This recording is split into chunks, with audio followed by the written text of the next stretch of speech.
জামাত এনসিপির একটা কঠিন সিদ্ধান্ত দেখে বিএনপি হতাশ। বিএনপির স্বপ্ন ভঙ্গ হয়ে গেছে এবং বিএনপি এক প্রকার চমকে উঠেছে যে বিএনপি এত চেষ্টা করলো জামাতের মন গলাতে, জামাতের প্রশংসা করলো, 71 ইস্যুতে জামাতকে অনেকটা ক্লিন সার্টিফিকেট দেওয়া হলো স্পিকার মেজর অবসরপ্রাপ্ত হাফিজউদ্দিন আহমেদ বীর বিক্রমের মাধ্যমে।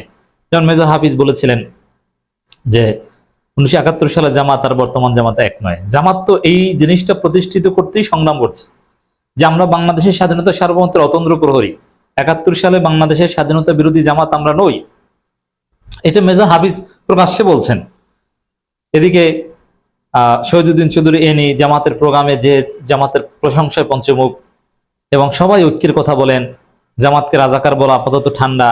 এবং আমি একটা সোর্স থেকে জেনেছি যে ফজলুর রহমান ওরফে ফজু পাগলাকে তারেক রহমান বলেছেন যে জামাতের বিরুদ্ধে এভাবে বলা যাবে না, একটু থামো, প্রয়োজন হলে তখন আবার বলবেন।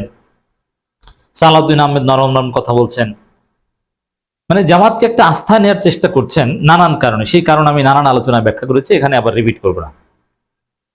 হ্যাঁ, অনেক ক্ষেত্রে হয়তোবা জামাত বিএনপির যে চেষ্টা, বিএনপির যে অনুনয় বিনয়, তাতে কিছুটা শান্ত হয়েছে জামাত, কিন্তু অনেক ক্ষেত্রে জামাত বিএনপিকে ছাড় দিবে না। সব জায়গায় বিএনপি জামাতের কাছ থেকে ছাড় পাবে না। তার মধ্যে এরকম একটা সিদ্ধান্ত জামাত অলরেডি নিয়ে ফেলেছে। দর্শক, সংবিধান সংশোধন বিশেষ সংসদীয় কমিটিতে যাচ্ছে না জামাত এনসিপি। এটাকে জামাত মনে করে যে জুলাই সনদের সাথে, গণভোটের রায়ের সাথে, জুলাই অভ্যুত্থানের সাথে, জুলাই স্পিরিটের সাথে বিএনপির প্রতারণা। এই জায়গায় বিএনপিকে কোনো ছাড় জামাত দিবে না। দর্শক, আপনারা জানেন যে সংবিধান সংস্কারের জন্য জুলাই সনদ অনুযায়ী বিএনপির প্রতি বাধ্যবাধকতা ছিল যে তারা সংবিধান সংস্কার পরিষদের সদস্য হিসেবে শপথ নেবেন, কিন্তু বিএনপি সংবিধান সংস্কার পরিষদের সদস্য হিসেবে শপথ নেয়নি। এমনকি বিএনপির যে 31 দফা, তার প্রথম দফা সংবিধান সংস্কার, সেটার সাথেই বিএনপি প্রতারণা এবং বেইমানি শুরু করে দিয়েছে।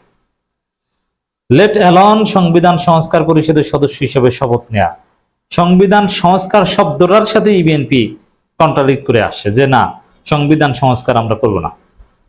অথচ এটা জুলাই সনদের বাধ্যবাধকতা ছিল, গণভোটের বাধ্যবাধকতা সংবিধান সংস্কার, এবং বিএনপির 31 দফারও প্রথম দফা। তারা এখন বলছে না, আমরা সংবিধান সংশোধন করব। কিন্তু জামাত এই বিষয়ে জিরো টলারেন্স না। এখন বিএনপির ব্রুট মেজরিটি আছে, তারা খামখেয়ালি যা ইচ্ছা তা করতে পারে। ঠিক আছে, আপনারা যদি এখানে সংবিধান সংস্কার না করেন, জুলাই সনদকে যদি না মানেন, আপনারা যদি সেই পুরনো ভুল করেন, এই পুরনো ভুলটা কি? সংবিধান সংশোধন করলে এরকম পার্লামেন্টের মেজরিটি দিয়ে ওটা এক পর্যায়ে কোর্ট অবৈধ ঘোষণা করতে পারে, কোনো ব্যাপার না। এমনকি যেহেতু এই সংবিধান সংস্কার কিংবা সংশোধনের সাথে ইউনূস সরকারের বৈধতা এবং হাসিনার বিরুদ্ধে গণঅভ্যুত্থানের বৈধতা জড়িত,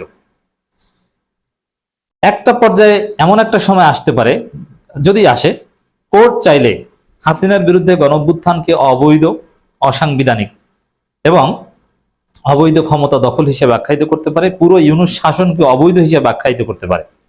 যেমনটা জিয়াউর রহমানের ক্ষমতা দখল এবং জিয়াউর রহমান শাসন পুরোটাই অবৈধ অ্যাকর্ডিং টু দি সংবিধান এবং কোর্টের রায় অনুযায়ী। পঞ্চম সংশোধনী, জিয়াউর রহমান শাসন সব অবৈধ। তো এরকম বিএনপি একটা ফাঁদে পড়তে যাচ্ছে, পুরনো ভুলের ফাঁদে।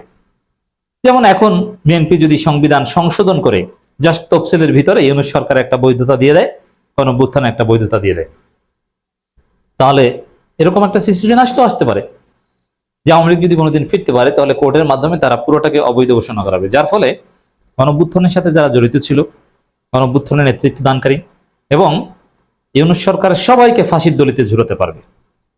It's possible. বিএনপি আবার সেই ভুল করতে যাচ্ছে। আর ইউনূস সরকার যদি অবৈধ হয়, গণঅভ্যুত্থান যদি অবৈধ হয়, তাহলে বিএনপি সরকার অবৈধ হয়ে যাবে।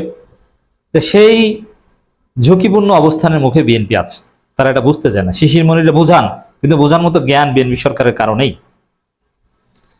এখন যেহেতু বিএনপি খামখেয়ালি করে, গায়ের জোরে, ব্রুট মেজরিটির জোরে, তারা এই অবৈধ হওয়ার ঝুঁকির মধ্যে পড়তে যাচ্ছে। হ্যাঁ, যা কোনো ঝুঁকি থাকে না। হাসিনা কেন, শেখ মুজিব কবর থেকে উঠে এসে ক্ষমতা নিলেও কিছু করতে পারবে না যদি সংবিধান সংস্কার পরিষদের মাধ্যমে সংবিধান সংস্কার করা হয়। কোনো আদালত কেউ গণভোটের রেফারেন্স দিয়ে সেটা করলে কোনো আদালত সেখানে হাত দিতে পারবে না, কোনো পার্লামেন্ট এসেও সেটাকে অবৈধ ঘোষণা করতে পারবে না, একমাত্র আরেকটা গণ অভ্যুত্থান এসে সেটাকে নাল অ্যান্ড ভয়েড করতে পারে। তো দর্শক, এই জায়গায় জামাত ঝুঁকি নিতে চাচ্ছে না। যেমন বিএনপি গায়ের জোরে করবে, হয়তো সংবিধান সংশোধন করবে, সংবিধান সংস্কার করবে না, সংবিধান সংস্কার পরিষদকে তারা মূল্যায়নই করবে না, সংবিধান সংস্কার পরিষদ তারা করবেই না হয়তো। কিন্তু জামাত এনসিপি বলছে না, ঠিক আছে আপনারা গায়ের জোরে করলে করেন, আমরা আপনাদের সাথে নেই। জামাত যেটা করে, প্রথমে সংসদীয় যে বিশেষ কমিটি, সেই কমিটিতে জামাত থাকছে না, সিদ্ধান্ত নিয়ে ফেলছে, এনসিপি থাকছে না। এরপরে হ্যাঁ, তারপরও ভোটাভুটি হবে, সংসদে আলোচনা হবে, জামাত ওয়াকআউট করবে এবং ভোটাভুটির সময় জামাত হয়তো ওয়াকআউট করবে, না ভোট দেওয়ার সুযোগ নেই, কারণ অনেক কিছুতেই জামাত একমত, না ভোট দেবে না, হয়তো চুপ থাকবে অথবা ওয়াকআউট করবে। তা ইতিহাস জামাতকে মূল্যায়ন করবে, এনসিপি কে মূল্যায়ন করবে, কারণ এরকম যুগের মধ্যে রেখে দিলে প্রকৃত কাঙ্ক্ষিত সংস্কার আর হলো না তলে। আর প্রকৃত সংস্কার যদি না হয়, তাহলে আরেকটা গণঅভ্যুত্থান, আরেকটা বিপ্লব অনিবার্য। কারণ কোনো একটা দেশ একরকমের থাকে না, একটা বৃত্ত থেকে কোনো না কোনো ভাবে। আর বাংলাদেশের মানুষ জেনজি যেভাবে বিপ্লব শিখে গেছে, তারা একদিন না একদিন জেগে উঠবে, কাঙ্ক্ষিত সংস্কার তারা বাস্তবায়ন করে ছাড়বে। কাঙ্ক্ষিত সংস্কার বাস্তবায়ন করলে তখন ইতিহাস জামাতকে মূল্যায়ন করবে, জামাত বলতে পারবে, এনসিপি বলতে পারবে। এবং এই কারণেই বলি যে এনসিপি জামাত ভবিষ্যতে ক্ষমতা আসবে, আলাদা আলাদা ভাবেই ক্ষমতা আসবে, এনসিপিও ক্ষমতা আসবে, তখন তারা বলতে পারবে, ক্রেডিট নেবে। এই যে দেখো, বিএনপি সংস্কার বিরোধী একটা দল, তারা তো সংবিধান সংস্কারের কথা দিয়ে কথা রাখেনি, জুলাই সনদে সাইন করেও সেটা করেনি, গণভোটের রায় বাস্তবায়ন করেনি, তারা বেঈমানি করেছে। আর আমরা কিন্তু তখন বিএনপির সংবিধান কথিত সংশোধনের সাথে ছিলাম না, আমরা ওয়াকআউট করেছিলাম, এই করেছিলাম, সেই করেছিলাম। এর মানে ইতিহাসের ভিলেন হবে বিএনপি একা, জামাত এনসিপি না। কারণ আজকে যারা সংস্কারের সাথে বেঈমানি করবে, সংস্কার না করে অন্য কিছু করবে, কথিত সংশোধন করতে চাইবে, ইতিহাসে তারা ভিলেন হবে। তো বিএনপি একা ভিলেন হোক, জামাত এনসিপি এখানে ভিলেন হতে যাবে না, দায় পুরোটাই বিএনপির। জামাত স্মার্ট রাজনীতি করছে এবং বিএনপি অনেকভাবে চেষ্টা করেছিল বুঝিয়ে শুনিয়ে জামাতকে রাজি করাতে, কিন্তু লাভ হলো না। জামাত বিএনপির এই প্রতারণার দায় নেবে না। জুলাই সনদ অনুযায়ী সংবিধান সংশোধনের জন্য একটি বিশেষ সংসদীয় কমিটি গঠন করবে সরকার। না, জুলাই সনদ অনুযায়ী বিশেষ কমিটি গঠন করার কোনো বিধান নেই। জুলাই সনদ অনুযায়ী সরাসরি সংবিধান সংস্কার পরিষদের কথা আছে, সংবিধান সংস্কার পরিষদের সদস্য হিসাবে বিএনপি শপথ নিতে বাধ্য, কিন্তু তারা শপথ না নিয়ে বেঈমানি করেছে, আর জামাত ইসলামী এবং এনসিপি এমপিরা শপথ নিয়েছে। এখন এখানে আরো অনেক ঝুঁকিপূর্ণ বিষয় আছে। যদিও দেশে অস্থিরতা তৈরি হয়, বিএনপি জামাতের আন্ডারস্ট্যান্ডিং যদি একদম পয়েন্ট অফ নো রিটার্নে চলে যায়, তাহলে 180 দিনের মধ্যে শেষের দিকে হয়তো জামাত এনসিপি নিজেরাই সংসদের কোনো একটা রুমে সংবিধান সংস্কার পরিষদে সভা ডাকবে। তখন মানে এটা তখনই হবে যখন বিএনপি জামাত একদম কন্ট্রাডিক্টরি সিচুয়েশনে চলে যাবে। জামাত যদি বিএনপিকে কোনো স্পেস দিতে না চায়, বিএনপির পতন চায়, তখনই জামাত আলাদাভাবে সংসদের অধিবেশন ডাকবে। এক কথায় যদি বলি, বিএনপির স্বপ্ন ভঙ্গ। বিএনপি যেটা চেয়েছিল যে জামাতকে এনসিপি কে বুঝিয়ে শুনে আমরা আমাদের মতো করে করব, না, এটা করতে পারছে না। বিএনপির বেইমানি একা একা করুক এবং একা একা ধরা খাক। জামাত এখানে সেফ জোনে আছে, ওয়াইজ ডিসিশন নিচ্ছে।